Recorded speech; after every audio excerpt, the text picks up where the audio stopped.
ሀይ ሰላም፣ እንዴት ናችሁ? ሁሉ ሰላም። ዛሬ እንግዲህ እስቲ ምሳ ሰራ ነው እና ዶሮ በአትክልት ነው የምሰራው። ያው እዚህ ጋር ዶሮ ያለ፣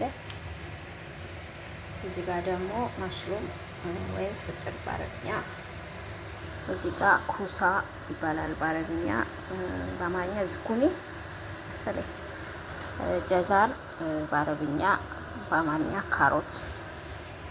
እዚህ ጋር የምግብ ክሬም አለኝ ኩኪንግ። እዚህ ጋር ማስተርድ አለኝ።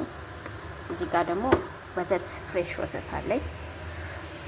ይሄ ደግሞ ቃሪያ፣ ትላልቁ ቃሪያ ወይም ደግሞ ፍላይፍሌ ህልዌ የሚሉት ማቃጥለው እነሱ ፍላይፍሌ ህልዌ ይሉታል። ሁላችሁ አንድም ለሀገሬ ባንዲራ አረንጓዴ፣ ቢጫ፣ ቀይ። እዚህ ጋር ደግሞ ሽንኩርቴን ጠብሼ ድስቴ ላይ አድርጌያለሁኝ። ምንድን ነበረ ማማሲያ ማላ ይባላል። እና እንደዚህ ሁሉንም ብቻ ለብቻ ጠብሳቸዋለሁ።